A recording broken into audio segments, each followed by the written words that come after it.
Joe Biden is supposed to be out here going on 45 minutes ago for a briefing with the press. One can only imagine where he is. Maybe in the Situation Room. Maybe he's taking a nap. Who could tell? The fact of the matter is, right now, you've got British troops and French troops going in and out of Kabul throughout Afghanistan, picking up French nationals, British nationals, taking them to the airport and leaving. The Americans seem to be in complete disarray, even though we're told that every contingency was planned for. And I want to remind you something I mentioned here earlier and for the last couple of days, and that is that Senator John McCain said that Antony Blinken was not qualified to serve in the State Department. Not at all. Not as Secretary of State, not as anything. And now he is the chief diplomat for this country. And people want to know, should Antony Blinken be asked to resign? What about Mark Milley? Should he be asked to resign? What about the others that are out front? Jake Sullivan comes to mind. Well, my guest here today is Peter Flaherty. He is the chair of the National Legal and Policy Center.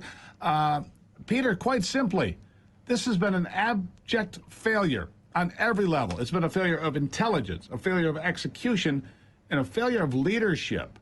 And yet nobody has resigned. Nobody has been fired. Nobody's been held to account. How is that possible? Well, I'd like to nominate Tony Blinken to be the first. We opposed his nomination.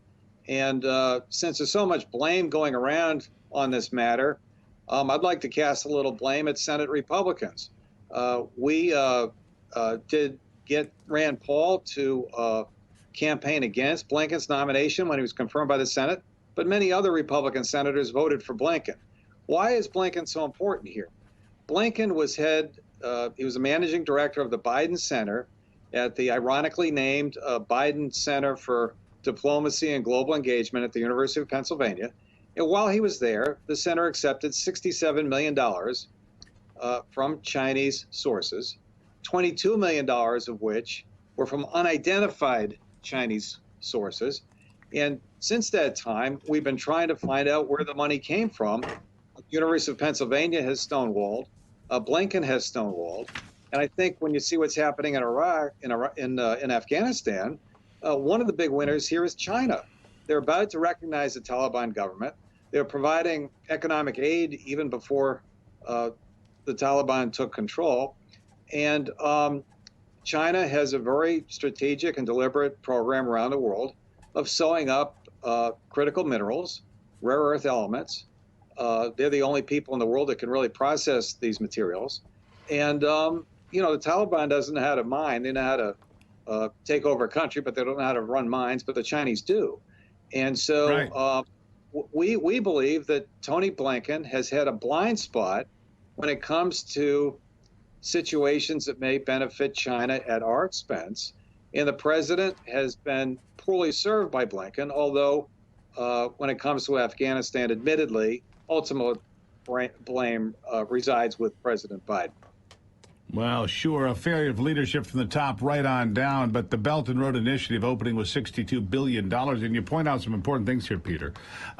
Those things being quite simply, you have rare earth elements, you have gold, silver, palladium, nickel, copper, the list goes on of resources and minerals and things that are available in Afghanistan that we never bothered to go look for or to put into place a situation where you could say, listen, we can create mining opportunities that create jobs and economic advantage. We did none of those things.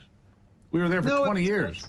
I don't know if it was an occupation per se, but it seemed like we were there for all the wrong reasons. And you know, I've never been a fan of nation building, but it seems to me that if you wanted to help get the Afghans on their feet, you would seek to develop their resources, which they have in abundance. Now, the Chinese understand this. The Chinese understand this. And even though not all of Afghanistan and Chinese interests are the same, the Chinese recognize the opportunity in Afghanistan, right on their own border, to develop these minerals. I mean, here's the thing, Peter. Let's be just totally straight up front about this.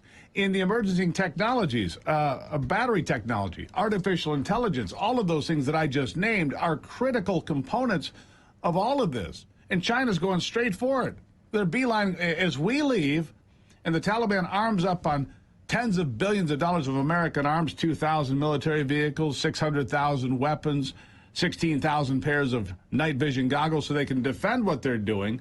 The Chinese come in and say, hey, let's make a deal. You know, I noticed that when the Soviet Union left Afghanistan, they left in a caravan of vehicles. They left in a convoy of military vehicles. The general, the last one to leave, very organized. You know who they left behind? Nobody. You know what equipment they left behind? None. They put it into a convoy, and they left in a very orderly fashion, a complete departure of what we're seeing right now. Yeah, it really has been a failure. President Biden has been holding out this straw man. It's never been a choice between staying there or getting out and engaging in an endless war. The facts are that we were basically out. We just had a couple thousand people there, and they were not on the front lines. Hey, Peter, I got to jump in now. Peter, I apologize to jump in, but the president has made it to the podium. We're going to go to him now.